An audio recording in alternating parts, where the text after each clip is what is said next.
Welcome back to Feel Good with Carly. Happy Wednesday. I have a guest, as I promised last week. You want to introduce yourself, Mr. Guest? I'm Mr. Carly. Mr. Feel Carly good with Wood. Jackson. Feel good with husband. Jackson Wood. Yeah. When we were first married and we would get to travel on like, I don't know, Brand deals or something. yeah, work events. It's so funny because we would check in and they'd be like, hello, Mr. Styles, because that's when my name was Carly Styles on Instagram. And I always thought that was so cute and funny. I'm like, how does it feel to be Mr. Styles? That's why I wear my fancy shirt. Yeah, we both we're working today and we have someone helping with us with our kids. Can we talk about that? How great it is to have someone we trust that can help us with our babies. She's so good. Especially during the summertime when there's no school. No schedule. It's Yeah. madness. Keeps the lights on. Okay, I had to sip my Diet Mountain Dew. Okay, so last week we talked about, is everyone a liar? I thought that was a good episode. I thought it was interesting. And I said this week we're going to talk about GLP-1s. It's a hot I topic did right know. now. You did tell me. Yeah, I forgot. Sorry. you're prepared.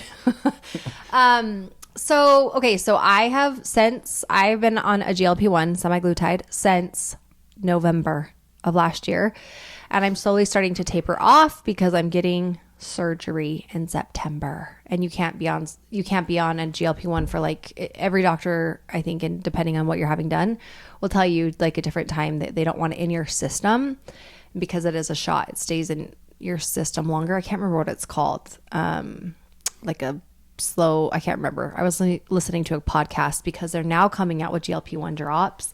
I guess they have been out on the market for a while, but there's a newer version that's coming out that like actually absorbs better into the under the tongue than the other ones were. So anyways, and that one you have to take every day because it burns out of your system faster than like an actual shot.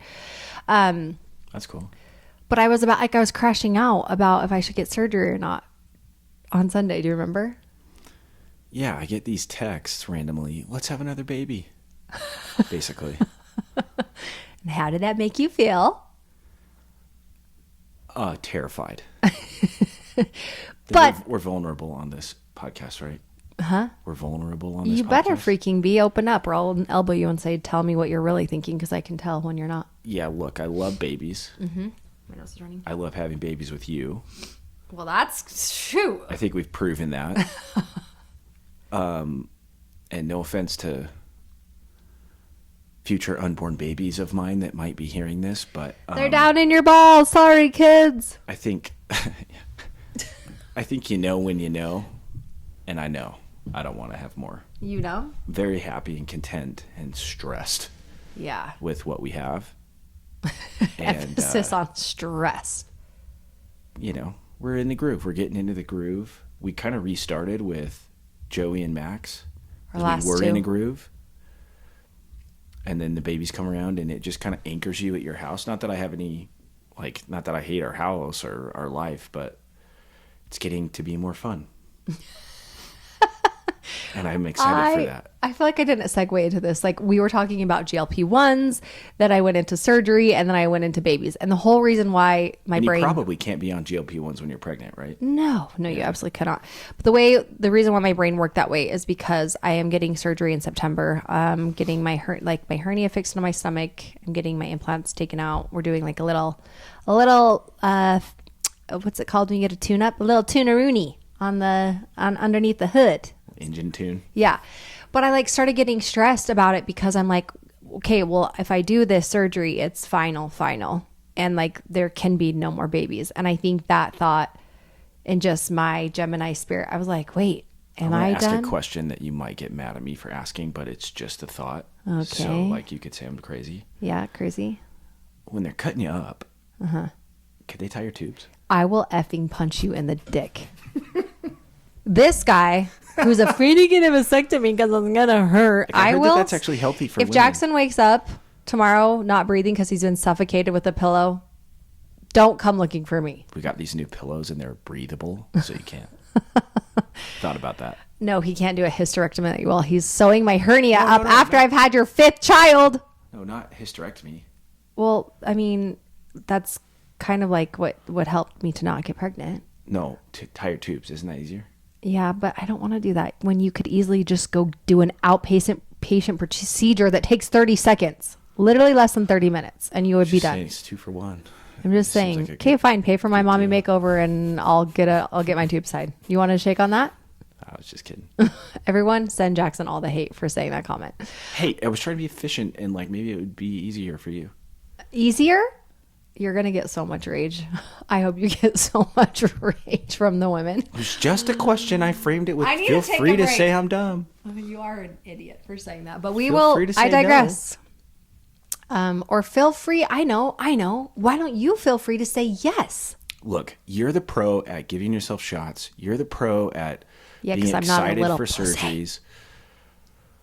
I'm really good at a lot of things, but medical things freak me out. And so I was just getting creative. I said you could say no. Okay, let's get creative. I'll knock you out. When you wake up, you won't even know. You're being violent. I didn't say if it was going to be a violent knockout or if it was going to be peaceful. I could give you a little injection. You'll never know. You'll wake up. You slept. You'll have the best nap of your life. I saw this story about this guy that got sent to prison for putting cyanide in his wife's protein shakes. Well, that escalated. And yeah, I just was like envisioning it like, oh, here, honey, I made you a protein shake after your workout. Drink it up. Wait, that can kill you, right? Yeah, she died. Yeah, I'm not talking about killing you. I'm talking about getting a vasectomy. If I don't wake up, you said. No, I said when you wake up, you'll feel like you took a great nap. Your balls will be a little sore, but you'll be fine. It's all going to be fine. Okay. All right. That should be another. When it's like a month of torture and you're like, I'm so sick of taking care of you. I told you so. This is true. You with a man cold. I don't know if there's anything actually worse. No, actually. Huh? Women make fun of man colds. And you're going to make fun of this, but I've got science on my side. You told me this. Because men have more testosterone than women, when they get a cold, their physical symptoms of body aches and headaches and sore throats are worse. It's proven by science. So if you got a cold, was the scientist a man who was trying to prove this? It was Harvard. I don't know if it was Harvard. It might have been Stanford. Or I just made that part up. But you can't cite this and not actually have. I'll find it and I'll share it with you. Okay, I'll wait for that. So that you can say man cold, but then I'll think, yeah, it's a thing. I have to go lay down. This is actually an intervention to bring you on here that say that you are a sissy, la, and you need to just toughen up, okay? I have testosterone. I can't help it. There's so much bullshit happening right now. This is a good podcast, everybody. Wow. Okay, so let's go back 25 steps. So September, I'm getting a tune-up. You can't be on a GLP-1. I got on a GLP-1 9 months ago, and it's changed my life. But I was crashing out because the surgery is finalizing the nail in the coffin that I can't have any more babies, that I have to be done. So Sunday, I was freaking out and I was struggling and I was having a hard time because I really have felt done. I have felt final. I have felt so good. When people have been like, oh, what's one more? I've been like, you're crazy. I can't do it. Sunday was the first time in a long time that I was like, am I doing the right thing? Is this the right thing? Like, no, I don't. We can't handle another child right now. But in a year or 2 years, I think we could handle another baby. But then that brings on another onset of all these other like variations of, well, I will be 40 in 2 years and we will have a college kid, maybe nearly graduated. He'll be 3 years deep into college, 2 years, I guess not, maybe with his associates. Maybe he'll be on a mission. I don't know what Cooper's plans are, but that is crazy.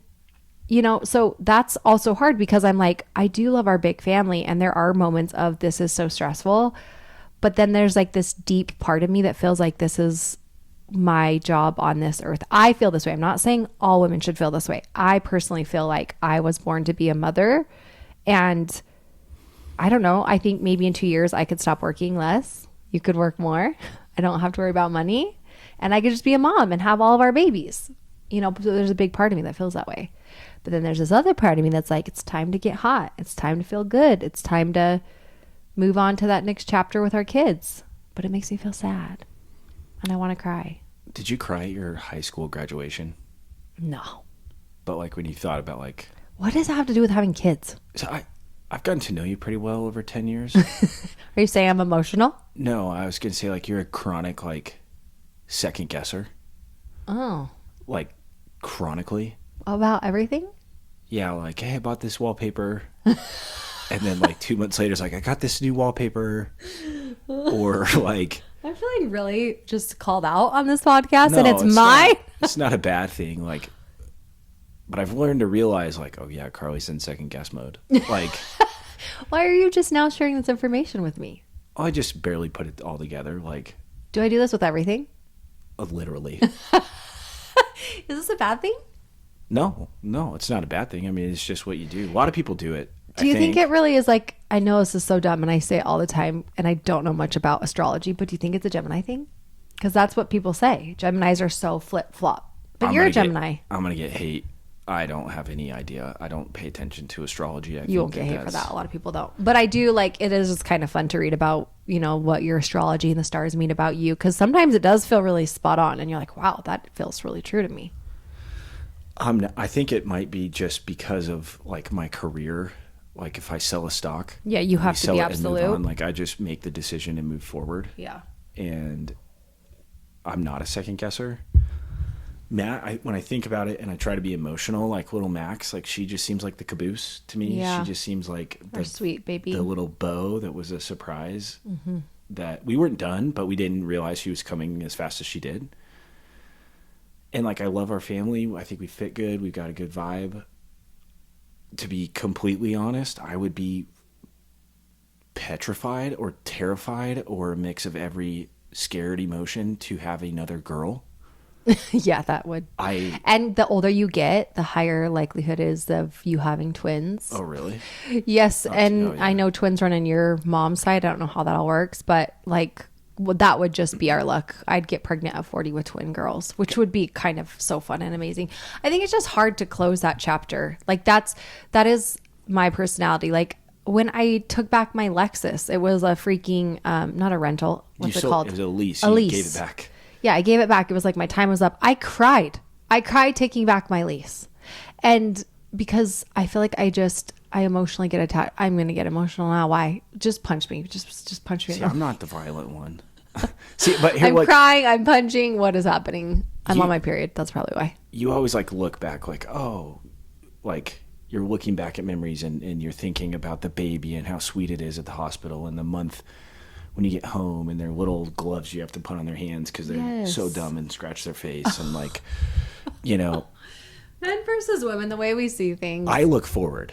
Yeah. Permanently. But you don't enjoy those, like, not that you don't enjoy babies. Like, you get terrified of me giving birth, even though I'm freaking a rock star. I make it so easy for you. I hate hospitals. I'm so good at it, and I make it so easy for you. It's because Elliot's one went bad, and no one told you, and I'm sitting there, the doctor's like... didn't. He's being dramatic. I was bleeding. No, I'm not. It was fine. Okay. Jackson's also, okay, if we're going to call each other out, you're also... kind of dramatic. Okay, of a person. When it looks like your bottom half got sawed off and there's so much blood everywhere. Yeah, you just had a baby. No, it was the other. You were bleeding like a water balloon of blood popped in you. Yeah, that was bad. They had to put a pill inside me, but they stopped it. They stopped it. There was no alarms. Like I didn't get rushed off anywhere. Compared to what some women go through, okay. I've been lucky. Sure. Okay. But had that happened not at the hospital? Yeah, I would have died. Maybe. Well, okay, that seems serious. Unless you took like a towel or something, just shoved it up there. That doesn't. No. It's terrifying. Okay, so anyways. I don't like it. I feel like I don't want to like not remember things or like I just get attached to like even like when we sold our last house and moved into this house, it was so hard for me. I literally like cried in every room because I like think of those memories, and maybe it's just because like I'm more sentimental than you, like and not in a bad, that's not a bad thing, but I feel like I deeply feel things. Does that sound weird? Yeah, that sounds like a pick me or choose me girl, but I really truly feel things on such a level that I feel like other people don't, like emotionally. Like your thought process is like closing that chapter. How sad is that? The chapter's closing. Like that whole era of our lives is over. Where I'm over here thinking like, oh, we're going to be out of car seats soon, and that means we can go skiing. Like yeah. I'm looking forward, and so when I do look back, like there was a moment on Sunday where I was like, man, maybe, we should have another one, and then I like quickly came to my senses, and I was like, no, I'm just hungry. No, I just started my period.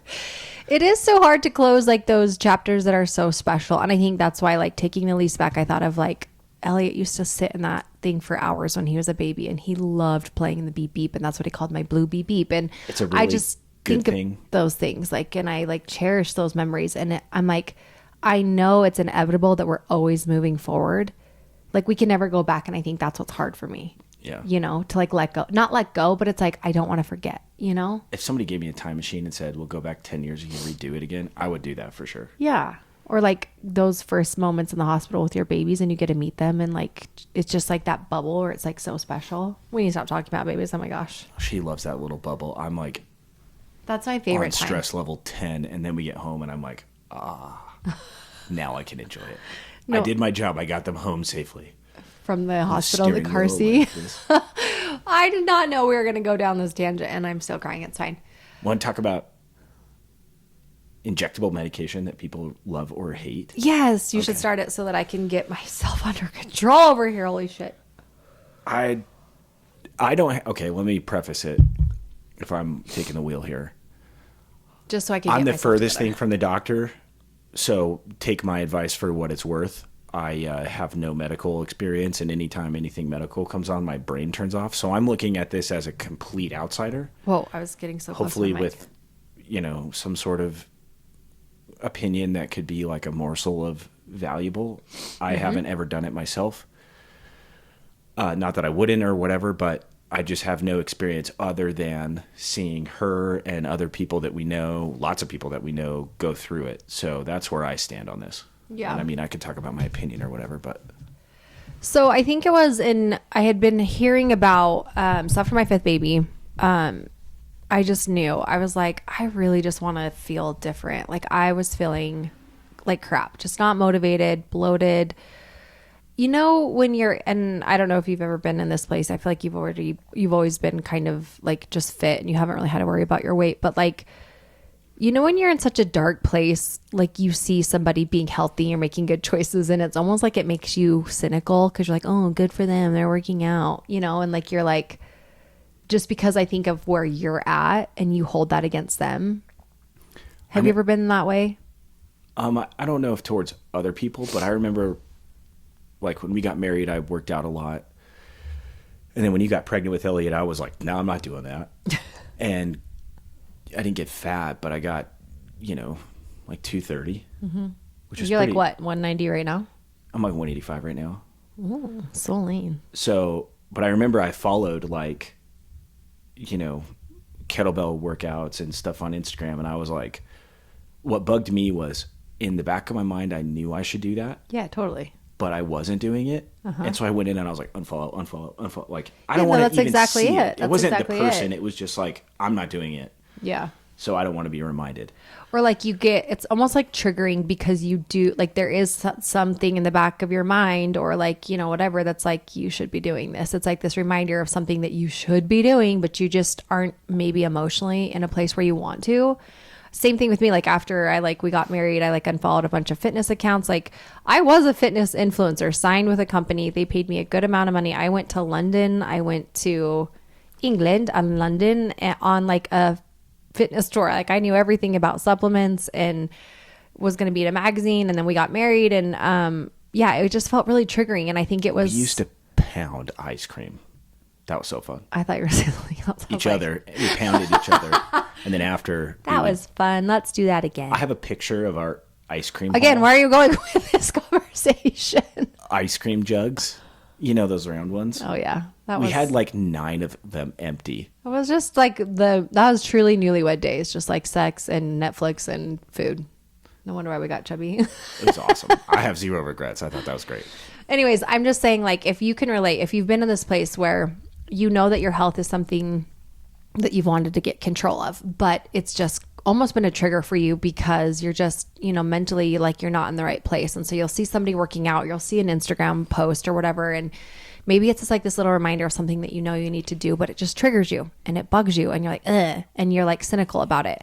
I think that I had gotten to that place so far that I forgot and lost how good I did feel when we were working out and when we were like eating better and trying.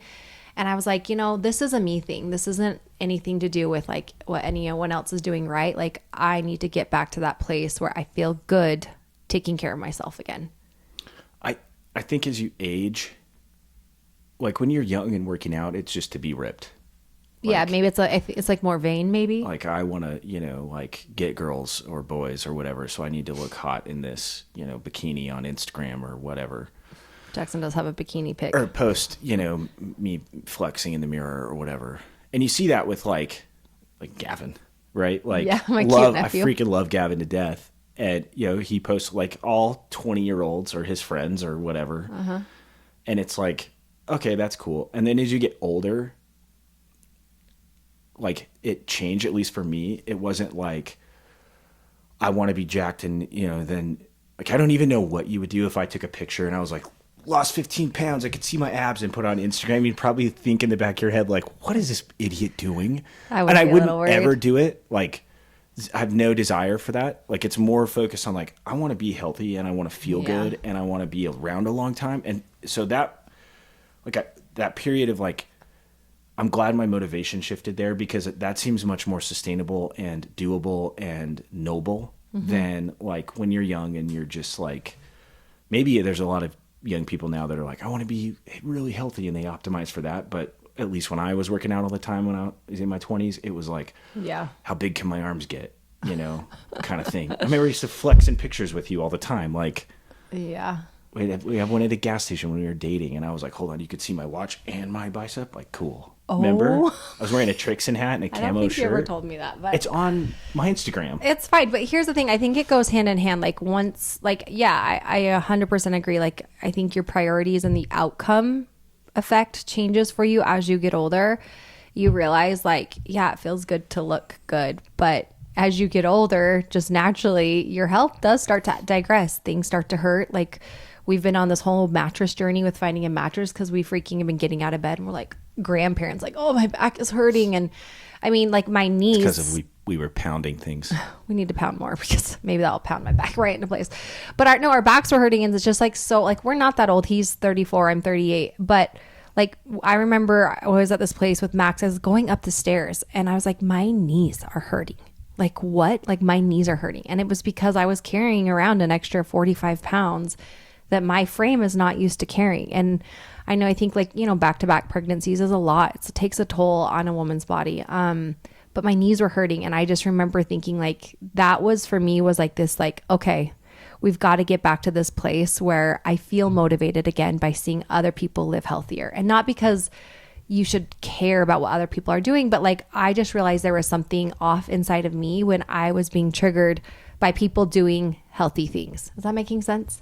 Mm-hmm. And so I like just started like going down this path of like, okay, what do I need to do to like get back? And it was everything that I knew. Like I need to be in a calorie deficit. I need to have more protein. I need to do cardio and I need to lift weights. And that part of me that used to work when I was 24 and I had one child, I couldn't commit to that much anymore. I had a toddler, a really busy, hard toddler, a breastfeeding baby, 2 kids who are involved in lots of sports. I have a teenager and I was just like, I can't commit to my health the way that I used to. So like, how is this going to work out? So I remember putting in a little amount of effort and it just wasn't going anywhere. It was like that yo-yo of up and down. And if you've ever been on that roller coaster, it's so emotionally taxing and there's no payoff and you just feel stuck and you feel like you're never going to see the light at the end of the tunnel. So then I remember hearing about these like GLP-1s and Ozempic and I was like, oh my gosh, this is crazy. People are injecting themselves to lose weight. Like that seems insane. And we had many conversations about it. And I think I first heard about it in like 2020.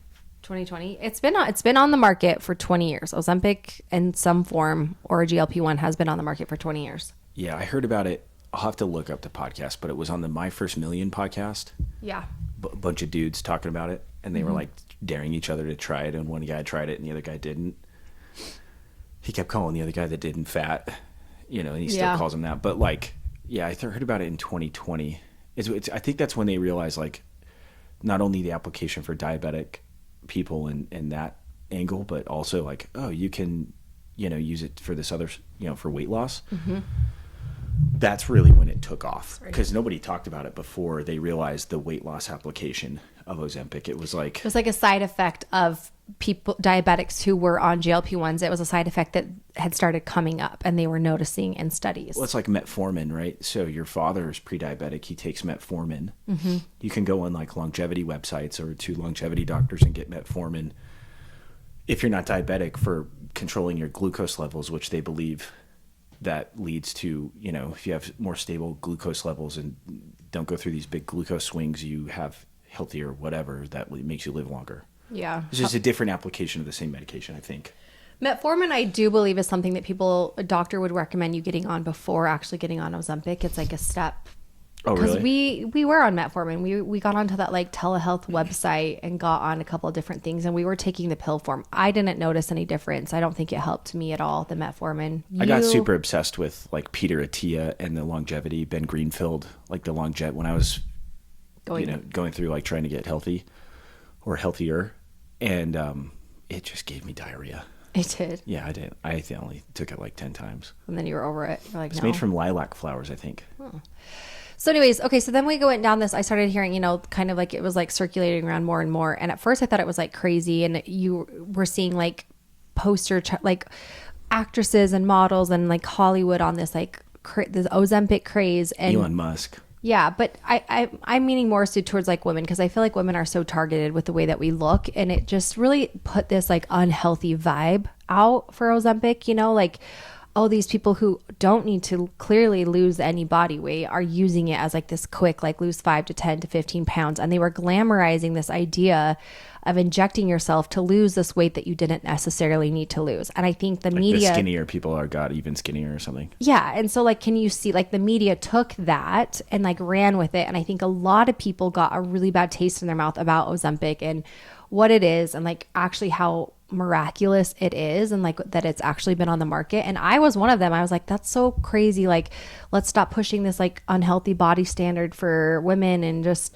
these are supermodels and they're injecting themselves, and so I was one of those people, and I kind of like, clicked on the stories and went down the rabbit hole. But then my feed, it like thankfully, interesting enough, got pushed by these doctors who were talking about the breakthroughs that GLP-1 basically is like, it's a glucagon that your intestine creates to help with like food digestion, your blood sugar levels, controlling your blood sugar, your insulin, and just like the benefits of what that was doing for people.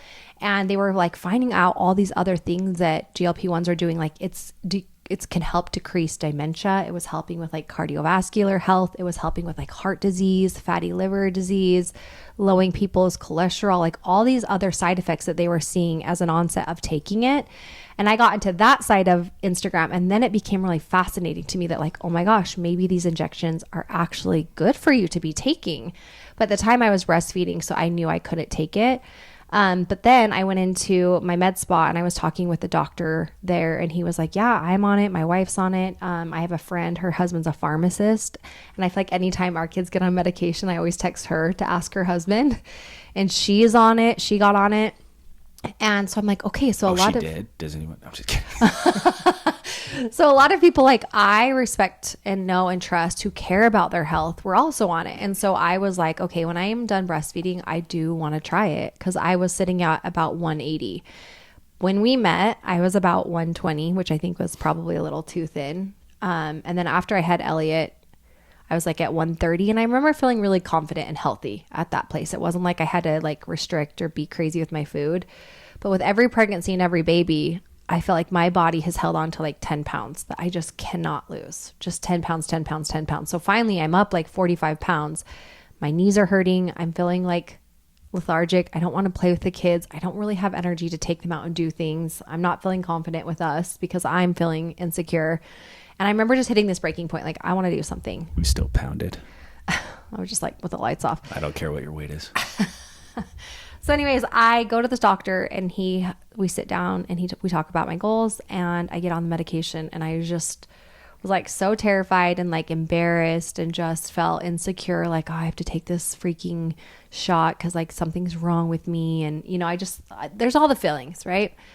But now looking back 9 months later, I have healthily. What's the word? Healthy. I've been in a healthy place. I've lost probably 4 to 5 pounds a month, which is really healthy. And I'm down 40 pounds and I just feel like a new person. And I think that these GLP-1s have been glamorized by the wrong people, and they've given the wrong look to a different approach of like finding what works for you. And tell me if I'm wrong, but to me, I feel like my body needed it because it responded so well and so healthy. Yeah, I think the pushback is like, you can do it with the drugs, or you can do it naturally by controlling your diet and exercising and all that. And I think that is true. I really hate that statement that you just said, naturally. We'll talk about that. Keep going. Yeah, but whatever. Like, if you just do it the old fashioned way and you just, have some willpower, you can do it. But I saw this video. I should remember what this kid's name is, but he used to be like 650 pounds. Oh, wow. And he's like documenting his weight loss journey, and he's like doing steps and like playing pickleball, and he's lost, like 150 pounds. And he's like, I want 200 more pounds to come off. And he made this video where he was like almost tearing up, and he's like, told his audience, he's like, I feel like I'm going to betray you guys. And because I told you I was going to do this naturally.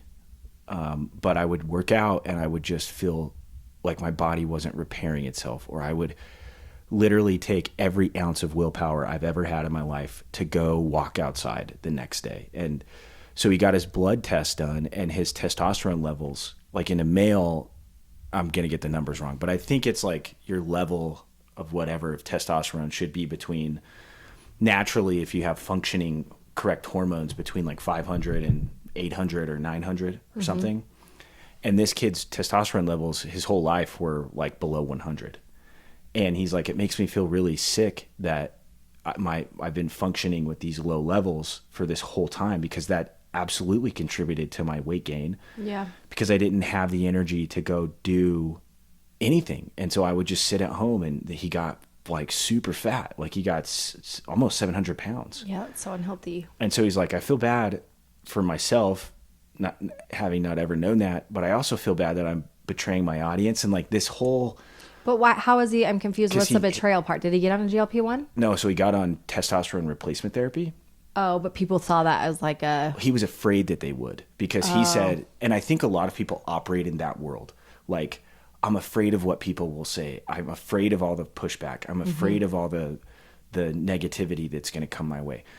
And I'm not saying I'm perfect at this, but my gut instinct was, dude, if you need medical something to get normal, pharmaceutical assistance, why would anybody badmouth that? Now, if this guy goes from like, 500 pounds and all of a sudden he's like jacked out of his mind, like the Liver King guy, and he's like, I'm not on steroids. Yeah. And he's like, not saying testosterone replacement therapy steroids, but if all of a sudden he starts taking all these other drugs and he gets freaking jacked and he's like, all I did was TRT, everybody would be like, come on. Like, yeah. But like, just that fear of like what his audience was going to say, that's what I felt the most bad for this kid for. I'm like, whoever talked you into this and helped you make this decision, I'm really proud of that person, because your life is going to change for the better, because you're using modern science to not gain an edge, just gain normalcy. Yeah. To like, yeah. And that's, I mean, I think with health, it's such a personal topic. And if this is triggering for you, like maybe just check in with yourself and ask yourself why. Because I'm not sitting here advocating like everybody should be on a GLP-1. Everybody needs to lose weight. I just wanted to share my experience. Number one, I think it frustrates me so much when people get on a platform and they actually just out and out lie. They just aren't willing to tell the truth. Like, oh, I just went to the doctor and I got my hormones balanced. Or, oh, I just stopped drinking alcohol or stopped eating sugar and I lost 40 pounds. Like, to me, that feels really frustrating, because for those of us who, I don't drink alcohol and I tried to cut out sugar or whatever else and it wasn't working for me, that feels really frustrating and misleading, when actually they're just afraid to talk about the fact that they are on a GLP-1 or, whatever it is. So I just truly want to be transparent, because this has changed my life. This has changed the way that I see myself, the way that I feel and relate to my health.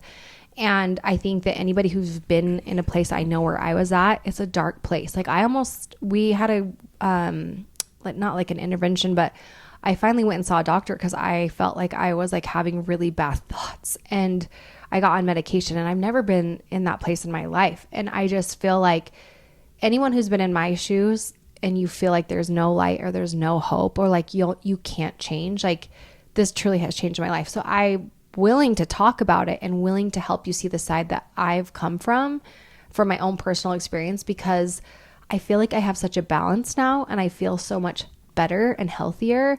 And again, we're not doctors. We're just talking about our experience and like our thoughts on it. But I think what's hard is like that sentence you said, like naturally, because when I was like the thinnest that I've ever been with, you know, bicep veins or whatever, and I was doing things naturally, I'm putting in quotations, I don't understand what's natural about hours of cardio, like hours of lifting weights, obsessive compulsive thoughts of weighing and cutting out your food and putting it on a food scale and feeling food guilt for if you have an ice cream with your kids once that week. Like that doesn't feel natural to me. That doesn't feel like a balanced, healthy life. And I told a friend this morning who called me, and he was like, yeah, my trainer put me on a meal plan. And I was like, no, I'm not. He's like, is that what you've done? And I was like, no. Yeah. I was like, I'm not going to make my kids dinner and then me have to go eat this thing I warm up in the microwave. Like if you're like a bodybuilder or like a wrestler, weight cutting, or you have like very specific whatever goal. career for your livelihood, like that makes total sense to me. And that just seems like what you do. That's the profession you've chose. But like I work in finance. I can eat mac and cheese off my kid's plate, but I'd rather also when I do that, like be healthy and feel good. Well, like to me, I want to create a life, like a lifestyle. I don't want to be out to dinner with, like if we go out to dinner and I can't eat because I don't have my like Tupperware of my rice and my chicken, like, and I don't have my food scale and I don't know the exact macros or calories that are in that plate that I'm having. Like that doesn't feel natural to me. And I'm not saying that that won't work for you or it hasn't worked for you or it doesn't feel natural for you, but I want a life where I don't have the obsessive compulsive thoughts and the freedom of like choosing what I want to consume and having the balance. Like if I want to have a slice of pizza, I don't want to stress about it and I don't want to count the calories and I don't want to try to fit it into my day. I just want to have a slice, feel satiated and move on. Have you heard of the 80-20? Yeah, rule? I like that. I feel like that's a good thing to live by. Yeah, like you eat healthy foods that are good for you like 80% of the time. Yeah, and then 20%. Yeah, but like I think that's one thing I've noticed about these GLP-1s is like, and I don't know if this was you being pregnant and getting cravings or whatever, but like there's been periods of time in our life where you're like, oh, I want to have a cookie. And like a crumble cookie is like 1,000 calories. Yeah, it's like And like the Carly that I know is like, oh, I have, half of one or a full one or, I'm good. Mm-hmm. And then there's pregnant Carly that's like, hey, you want to go get fries at McDonald's after I ate this crumble cookie? And like pregnancy does not count. Okay. We're taking that off. Yeah, maybe it wasn't, but that, that led into cravings control is a big thing for these GLP-1s. Yeah. Not only with food, but like, I'm going to butcher this. So like go look up your own sources and don't take my word for it. But like I've heard stories anecdotally of it helps people with like smoking. People with addictive behaviors are realizing it's helping. It's like, it's alcohol. The noise. It's the noise in your brain. Like the shopping. No, like I'm not saying that for you. No, I laugh because that's like when I wasn't trying to convince him that I should be on it. But I like when I was like bringing my case, like this is why I do want to take this. I was like, I follow someone who said that it has helped them with this, like, just like, I can't describe it any other way, but noise in the head of like, you should do this, you should do this, you should do this. And I do like to online shop or shopping. Like I do feel like I'm addicted to it. And I do feel like it's kind of helped me with that.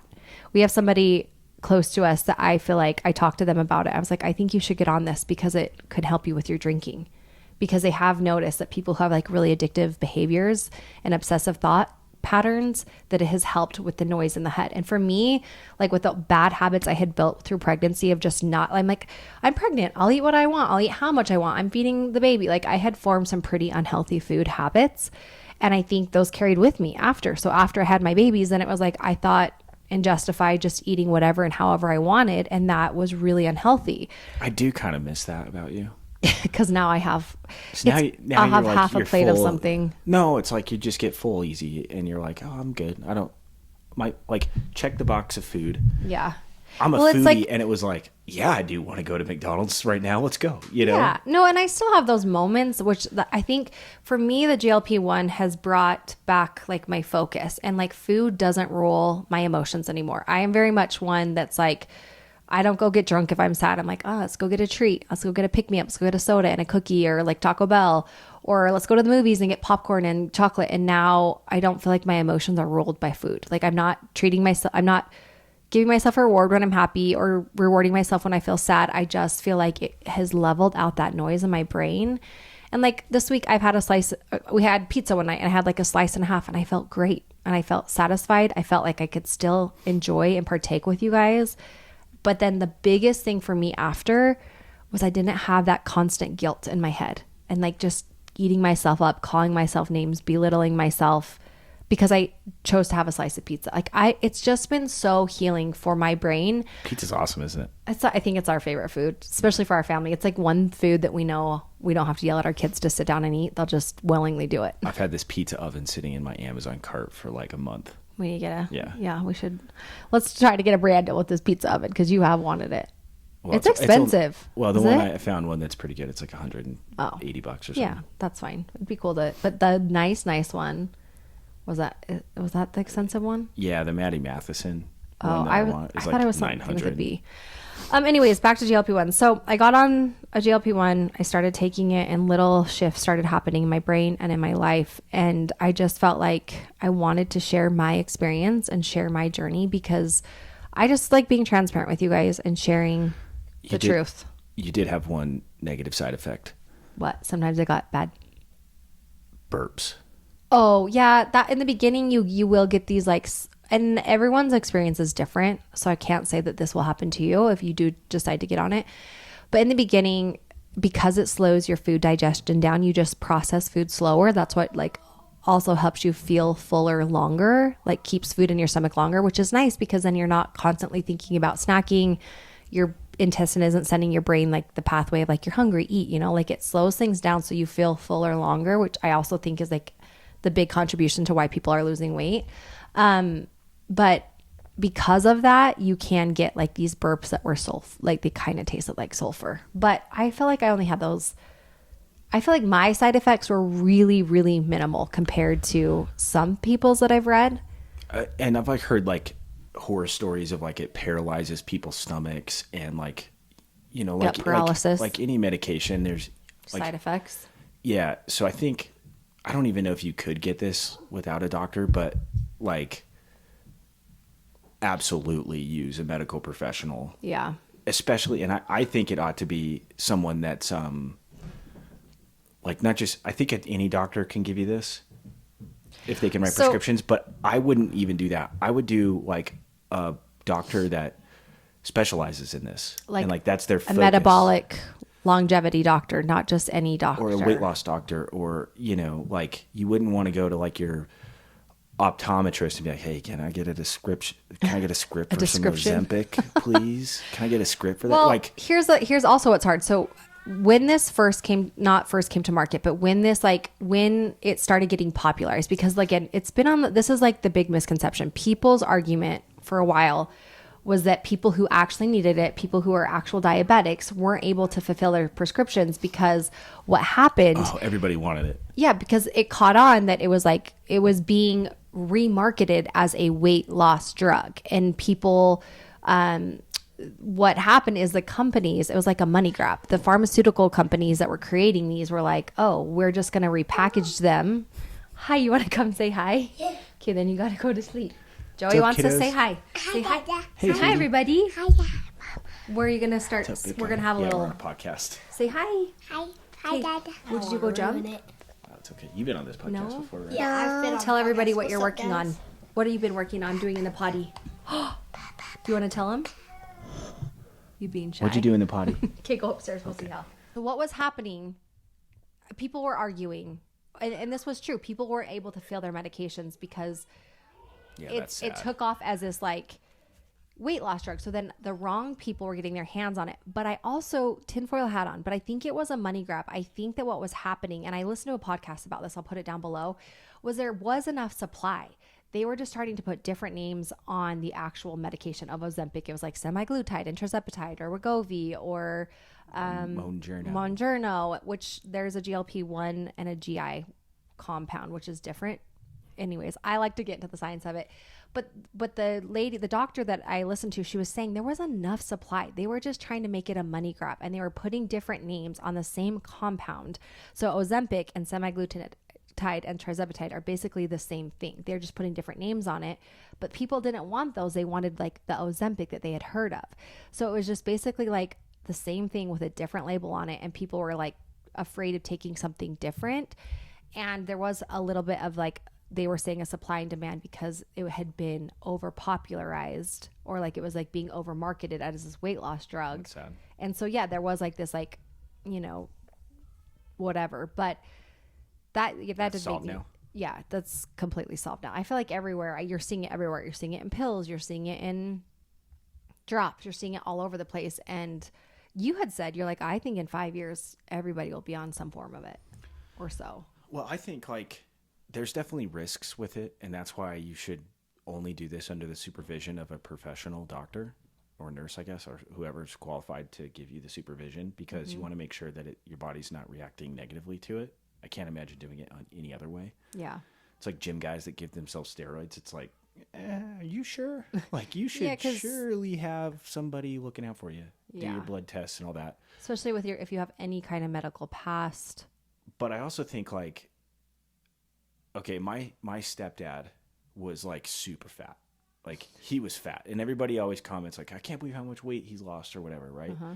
So in like 17, 18. Yeah. He went to Mexico and got a chunk of his stomach cut out. Was it like a gastric bypass? It wasn't the sleeve. It was like they cut, or maybe they put a thing on his stomach or something. I don't know. But he like went to Mexico because it was cheaper there. And they have like this clinic they specialize in. And like before, like the reason that he did that was because he was having like dangerously high blood pressure. He was like in the territory of like having a stroke.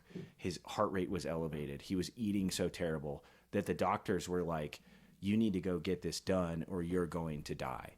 Yeah, your health. So being obese is so unhealthy for the human body. His back would hurt and his knees would hurt. And they're like, you need a neck operation. And he was like 300 and like fat. Like he wasn't healthy. He was, and he would say this, right? And in my family, we just say how it is. So if that's like shocking to listeners, like welcome to the wood crew. But anyways, so he goes down and does this thing, and like he wasn't sleeping at night, and he had to wear one of those sleep apnea masks, and like it was just like this cycle of him being miserable all the time. And you could say it was like traced to his food and but he was active. He was always trying to do stuff, and like he just couldn't lose the weight. So he did that stomach thing and then came back, and his life is completely different now. Like he's at a weight that he's comfortable with. His back doesn't hurt. His knees don't hurt. He's happy. Like I've noticed that. Like he laughs. He doesn't go to bed at 7. Like he wakes up really early. Like the quality of his life has improved really dramatically from like, he wasn't 300 pounds. He was 400 pounds. He was a big guy. He was a big guy. Yeah, I don't know what I was thinking, but it's so shocking that his transformation has been so drastic that like when he appears and like our pictures are like people ask who he is. Like, what? Is that your father-in-law? Like that's if I ever vlog with him, because the old vlogs were old Jay, and the new vlogs, like people are like, who is that? Like people don't even recognize him. Jay lost so much weight, and it was a pretty dramatic thing for him to go do, right? That getting your stomach sliced in half by whoever. I wish that he had been able to try this before he did something like that. But regardless, like the outcome, he's definitely going to live longer health-wise. Like his blood pressure is under control. He's sleeping better. Like just his quality of life has gone up. And so like there are negative side effects, and he had to go into that operation knowing like these are the huge risks, but the potential outcome is so beneficial to me that I'm willing to take these risks. I think anybody that takes any type of new medication should like go through that pros and cons. Yeah. Like if you're 10 pounds overweight and you have like, you're probably going to be better off not doing something like this and going to see a therapist, right? Mm-hmm. If you're 50 pounds overweight and you can't lose it, like now you're in the territory where it could work Yeah. and be beneficial for you. And you have to weigh those pros. You have to go into this. There's no free lunch in life. Like, you can't just take this pill and you're going to be Well, that's, great. I think, also the misconception is people like, oh, that must be nice. You just inject yourself and like lose all the weight. And it's like, no, this is what's so frustrating is like, I don't eat crazy. I don't like, and not even now, but before I could control what I was eating. I was counting my calories. I tried to do the macros. I'm a mom of 5. Like, I'm not sedentary. I don't just sit and watch TV and expect the weight to fall off. Like, I'm not uneducated when it comes to like doing the things that I know you should do that work. And you that's, would even say like, here's what I ate today. And it was like 1,200 calories. Yeah, and like, I your knew metabolism was screwed up. I knew my deficit that I needed to be in. And I think people have this idea that like you just put the shot in you and you go out to dinner and you don't work out and you don't give any effort or any changed habits on that end. And so you're like cheating because you're just injecting yourself. But it's like, no, I'm a healthy person. I know if anyone knows what to do to lose the weight, I know what to do. But it wasn't working for my body. My body was not changing. And I think that there was a lot of variations that played into that. One, I think I was in a metabolic syndrome state. I think I have a metabolic syndrome like disorder because I had years of bulimia that I had went through as a college cheerleader. Then I got pregnant and I was eating whatever. And I think my body was just like, what is going on? I think your stress levels were really elevated too. And like that played into cortisol, it. when that's spiked, like it's really hard to lose weight. Yeah. And maybe it was like a self-serving cycle. Like, I'm so stressed I can't lose weight that I'm even more stressed that I can't lose weight. And I'm not losing weight, so I'm more stressed. Sleeping, if you are not sleeping. You don't snore anymore. Shut up. If you are not sleeping metabolically, you cannot lose weight. Your body can just not function. I had 4 babies back to back to back to back. My sleep has not been normal since. So I knew I wasn't getting the sleep. And so I'm not sitting here trying to like, it probably sounds like I'm bringing a defense case, like defending all the reasons why I did a GLP-1. I'm just saying I did my research and I knew everything that I was going against, where my life was at, what I needed to do to change. And I think a lot of people think like, just go take the shot and not make any other healthier lifestyle changes. But like, I went as far as to buying an Apple Watch because I was like, maybe I'm not getting enough steps in. I was hitting like 6,000 steps by like 10 a.m. because of just my kids and everything that we were doing. So I was like, I knew that I was doing what I needed to do, but it wasn't falling off. And like, could I have gotten up at 4 a.m. and went and did an hour of cardio and 2 hours of weightlifting? Probably, but I don't feel that that's natural for me. I don't feel like that's maintainable for me. I don't feel like that's a lifestyle I want to choose. Like, I want to enjoy my life, and I don't think that it has to be that emotionally like draining like to reach your goals. You're not going into Navy SEAL training. Yeah, but people want to hold that, like people will be like, oh, well, you could have done this and you could have gotten up at this time. And like, how bad do you really want it? Because I think that there are such complex layers of like health and fitness, and people want to get really intense. But it's like, I'm trying to create something that I can replicate every single day for the rest of my life. And I feel balanced. I feel like I can have my treats, but I feel like I'm healthy. And I think that this shot, I don't know what it is about it, but like, I don't feel bloated anymore. The one thing that they talk about with GLP-1s is how they reduce your inflammation. Like, I think that's helped my back pain and my wrist and my joint pain. Like, it just really helps take down inflammation. And I don't know. So I wanted to jump on and talk about it and just present you with a side of maybe you haven't heard. I'm not trying to convince you again, like this is what you should go do. I just want to be relatable and honest and transparent and not act like, oh, I just, the weight fall off, because have you ever been around someone like that? Like, he's kind of like that. Like you can eat whatever. You have such a good metabolism. Like, you do try. Like, Jackson has been going to the gym every morning. He'll get up at 5 and he's been going to work out to help with his. I'm getting pretty ripped again, I think. Yeah. If I get pregnant, you all know why. But he does put in the work, but like, you really can eat whatever you want. You're not that typical person who like has to really, you're healthy though. You do make good healthy choices. I'm just saying, like, I do feel like you have good metabolism on your side, It's just genetics. Like, it's not anything special I've done. It's just like my dad, my biological dad was like 220, 6'7". Like, okay. But I got motivated because one of my friends came up to me picking the kids up from like a Halloween party or something. And he was like, man, you're kind of like skinny and fat. Wait, who's that? It was Matt. And he's like, I'm fat. Matt. He's like, you're kind of skinny and fat. You want to go to the gym? And I was like, thinking about it, I was like, I am kind of skinny and fat. Guys are so funny. If a girl I were to do say want to that go to to the a gym. girl, Let's go. we would be like crying, This is one thing. offended. There's two things I wanted to talk about real quick. I know this is long. I think it's great. Men versus women. Yeah, we're different. I sent Cheers, though. a I'm glad we Ozempic are. thing to my fat friend, and I was like, "Hey, dude, you're fat. You should take this." And he's like, "That's a good idea. Thanks." If you said that to like, If I sent that to you before you started Ozempic, like, you should look at this. Like, would've I would cried. sleep on the floor. Like, I would never do that. But to my friends that are fat, I'm like, oh, they're fat. So you were saying I was fat. No. See, point proven. Yeah. I did that on purpose. Like,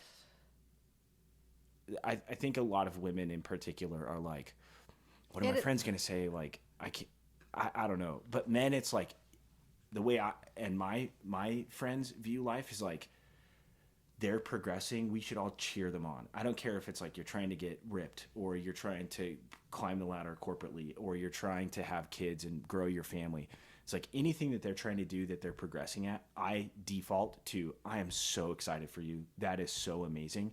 And I wish that viewpoint was like more prominent in this whole fitness world, because it's full of vultures and sharks and people with like ulterior motives and all that. But the way I view it, and this kind of segues into my point number 2, and I won't name any names here, but you have someone that's close to you that wanted to take it. I don't know if they needed to or should have or whatever, but they said, oh, my husband won't let me.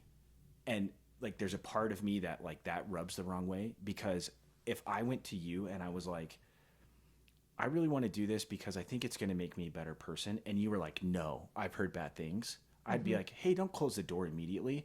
Like, maybe it is a bad decision and I shouldn't do it. And maybe your input is good, but how do we know that? You heard something. Yeah, let's go talk to a pro and let's talk about it. And like, that also bothers me when spouses in particular, like, prevent, whether it's with Ozempic or with going to jiu-jitsu. Actually, please don't go to jiu-jitsu, because Tom Brady's wife went to jiu-jitsu and now they're divorced. Well, I'm you not could a whore, so. If you wanted to go to jiu-jitsu, I would just want to go with you. Because I love jiu-jitsu. So wait, but you can go to jiu-jitsu? Well, it's only men. There's women in your class. Well, you can come to jiu-jitsu with me. I'm good.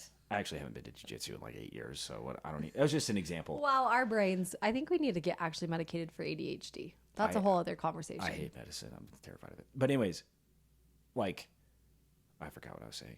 Remember earlier this morning when I was telling you something and then I looked at your boobs and I literally forgot what I was saying? I used that as a real hook today because your it was boobs look funny. good. I literally put on a new bra. And I swear it's a bra, because you haven't told me my boobs look good for a long time. Well, I And you were always think your boobs look good, but I think it was the shirt that you had on. It was like kind of goes down. And I was like, boobs. Such a man. I like those boobs. Man. I just don't like it Boobies. when like someone you care about is trying to do something to better their life. If it's like a noble and valiant cause, and you just immediately shut it down. Like, But do you feel like that goes back to like what we were first talking about? Like, it's not a them thing, it's a you thing. Like, sure, yeah, but I still hate somebody it. losing weight. No. Like, hear me out. Like, when you, okay, here's Like, something. husband said no to wife because husband likes being fat and doesn't want to be motivated and doesn't want to see his So wife. yeah, it's like a him thing, but Yeah. he takes it out on her. Or like when I was super fat and pregnant, like laying on the couch eating ice cream, you're like, I'm going to work out. Like, oh, I'm going to work out.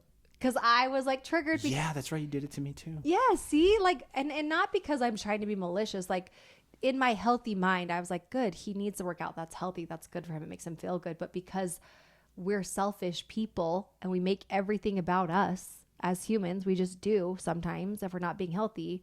I was like, oh, he's going to work out, but I should have been like, good. Can I tell a story about James? This literally changed the way I view the world. Oh, yes. I'm in college with my best friend walking, and there was this ugly guy walking, and there was this really pretty girl. I don't even remember what, but I just remember she was out of his league, and he looked like Shrek. And James like hit me, and He was one of Jackson's roommates. He's like one of my closest friends. Mission companions. He was in our wedding. Yeah. And my first thought that I didn't say out loud was like, wow, he's punching above his weight class. Like, how'd he get her? And He's got a big... James was like, dude, good for him. Like, good for him. Yeah. And I sat there and I stopped walking and I was like, first of all, I'm a dickhead because I didn't even think about that. Yeah. That's awesome. So when I see a guy that drives like a super cool car and I'm like, I love that car, I always think, man, I'm glad that guy has that car because that probably makes him happy. Yeah. And like it rewired the way, and a better way to frame it, which I was talking to you about yesterday, is like it's a world of abundance. Like if someone's trying to get healthy because they can't go to the movies because it freaking their knees hurt because they're fat and they want to do something to get rid of that, that's amazing. And that could be drugs, that could be whatever. Yeah. But heck yeah, do it. I think it's just like that mental shift of like, try it for a day. Literally try just being an advocate for anything positive or cheering people on. Like if somebody gets a job promotion, like good for them. Like let's take James's mentality, like good for them. Like if somebody comes in and they look really pretty, good for her. Like she's pretty. Like I think it makes me feel empowered and more confident when I look at another woman and I can compliment her. Because I think the thought is like, it doesn't take away from what I have or my value to build somebody else up. It actually, I feel like makes me more of a valuable person to recognize that in someone else, because it's not a competition with everybody and what they're doing. Like if someone's losing weight and you're having a hard time with it, I think it's something that maybe you need to check in with yourself and be like, is this a me thing? Am I making this about me? When actually I should be like, hey, good for them. They're making that choice to be healthy. Or even better, hey, I noticed how much weight you're losing. You look incredible. Mm-hmm. I would love to do that. Could you help me? Well, and I feel like that's... What are your secrets? Like, that's why I wanted to talk about my journey, because I think the number one DM I've been getting lately is like, you have lost, like you look good, like you're glowing, you look happier, like you've lost weight. What have you done? And I'm like, why would I not share that? Why would I like gatekeep that or not be transparent with like how it's changed me, my experience, what I've gone through, when I know that it could probably benefit somebody else? Like, why not? Like there's room for all of us at this table. And I think it's not a zero-sum game to who can lose weight. It's not like if your neighbor starts losing weight, she's losing the weight that you can't. Yeah. Or him or whatever. Or if like my neighbor can bench press more than me, I'm not like, well, there goes my bench press. Like, well, and I think like have well-rounded, well-educated, like a thought process instead of being like, oh, they're not doing it naturally or they're just taking this shot. It's like, you actually just don't know how that, like that, they could be insulin resistant. They could have, you know, like a metabolic syndrome. They could be truly my body responded so well that it was very indicative to me that I needed that medication and that it worked for me in a way that I needed. And there was nothing wrong with me. I could have been in a calorie deficit. I could have lifted 70 hours a week and I still probably wouldn't have lost the weight because my metabolic syndrome was shot. And I needed I think you said pharmaceutical assistance. And I just think that too many people want to like be closed off to that idea when in reality it's changing people's lives. And the more studies behind it that come out, like I told you, I'm like, my scariest thing is like me losing my mind. Like that scares me so bad. And dementia. And the fact that this is helping like with dementia, I think they said like over 60%. I was like, oh my gosh, that's incredible. Well, I'm going to piss people off, but when I go to the store, I don't walk. I take my truck. So I use the automobile manufacturing assistance and I'm not natural. That's not natural. In my grocery pickup. No, I mean, but like another thing is like this stuff can easily be abused and like 100%, like any other tool out there. Like, but that's also what I think about people who like live for the gym and they're like, oh yeah, sure. They're there for hours and they're like neglecting their family and their jobs, or like, you know, like I also was on that scale where I was so obsessed with like being at the gym and there for hours and weighing my food. Like that also didn't feel natural to me. And so I just think like, you know, this is so simple, but balance is so 80/20. important.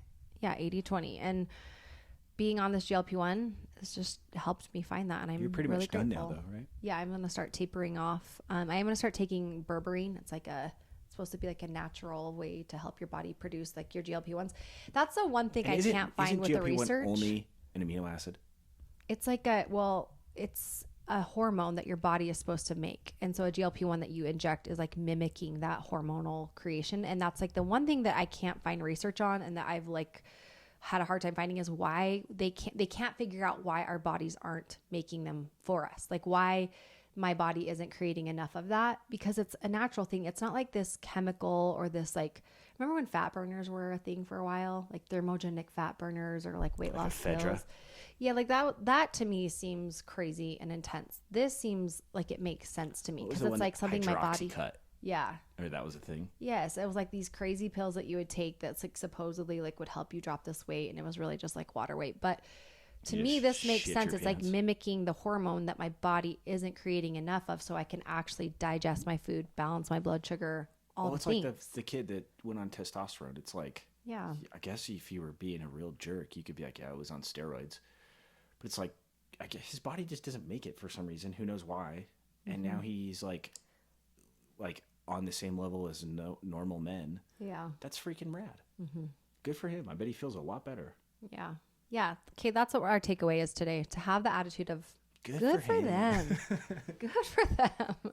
That was a rant. We covered a lot of different things. We went on some tangents, but I think overall it's a good conversation. There's only one thing I don't like about your GLP-1 use.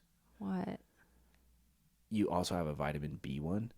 Oh, vitamin. And you're always like, hey, can we do it to you? I'm like, no, I don't want you to do it to me. Please don't. So I've been taking a GLP semaglutide is what I'm on, a vitamin B12. They say that taking the vitamin B12 can help offset the nausea. And it gives you energy, like makes you feel good. Yeah, it's a vitamin, so literally. But it's going to affect you differently when you're like injecting it. But I have so many of the vitamin B12s that I'm like, let me give it to you. It won't hurt. And he's like, no, it's a needle. I probably shouldn't. I'm not a nurse. But I'm like, I'm doing it to myself. I know I can do it to you. It's just a vitamin. We That's went all I'm one trying time to give him. to the med spa somewhere, and they're like, oh, we have this thing that's going to make you feel so much energy, a B12 shot. Oh, no, that was when we had that nurse come to our house. No, it was when we were just married. And you're like, oh, you need to go down to that spa. Yeah. Get the shot. They're going to put it in your butt. I was like. He's like, anything in my butt, I'm down for. Butt cheek. I was like, okay, if you did it, I'll get. I didn't feel crap, and I was terrified the whole time of getting this shot. So I was like. You're such a babe. The needle is literally like a bee sting long. It's not even fun. Well, bee stings burn, but the needle itself is like the smallest thing ever. It's fine. It's okay. There is needle phobia. There is needle fear. I get it. I'm just like, hey, I love that you're doing it. And if you just save the one you want to get to me, you have an extra. I'll stop trying to talk you into getting you a vitamin B shot. I just care about your health, okay? I'll just take a pill. Yeah. Same thing, right? I mean, I feel pretty great and energetic. You're the one napping on the couch, so I'm just saying. Yeah, maybe I need to get on a steady stream of adrenaline. That's what makes me laugh about you is the people that go to the gym at 5 a.m. It's like, I'm having the attitude of good for you, but you're the one like every day you're like, I'm so tired, I need a nap. I'm like, well, stop getting up before the birds are awake, okay? It's very early. Okay, but I wonder why you need to take a nap every day. Frame my naps so that people don't think I'm just like crashing out in the middle of the day. No one thinks that. He takes like 20-minute naps. It's not a big deal. And you are entitled. If you want to take a nap every day, freaking take a nap every day. No, it's just a quick It just makes me power laugh. nap. It's so good. It's so awesome. I'm like, 5 a.m. is treating you real good. Turns my brain off for a minute. I wake up. I'm like, I do want to go change a poopy diaper right now. Yeah. Instead of like. Listen, I'm your spouse. I get to tease you. It's our my problem right. is we stay up too late. That's another thing I've noticed about your GLP-1 is like you have much more sustained energy for longer throughout the day. And me and GLP-1 not using it, I'm like, hey, it's 10. We'll go to bed. And you're like, oh, let's go to Jungle Treat and get the kids some ice cream. I'm like, really? Okay. I also think like I get tired around 9, but then I get into denial and I want to stay up till 12. But I got to change that because we have school coming up. You know, I just need like up late. 7 hours of sleep. If it's less than that, I need to take a nap the next day. If I get that or more, I never get more than that. Let's be honest. But then I feel pretty good. Yeah. There is something I know we need to talk about sleep. This could be a whole other episode. Okay, what should we talk about next week? Next week, should we have Jackson back on? You're a fun guest. You keep it real. We could do an update on your anxiety journey and where you're at with that, unless that gives you anxiety. I have anxiety about my anxiety. It's actually getting a lot better. So Yeah. we could if you want. Yeah, we if could people do a think follow-up. That's interesting. But if you guys have any topic ideas or hot topic I'm basically things a walking pharmacy now. you want us to cover, leave it down below. Just kidding. Thanks for watching. Let us know what you think about this episode. And if you're on your GLP-1 journey, good for you. No judgment. We love you. That will change your life. Good for you. Good for you. him. Good for him. That's the attitude we're carrying out through the rest of this week. All right. I wish I could go give that guy a hug. Happy hump day. Love you. Bye.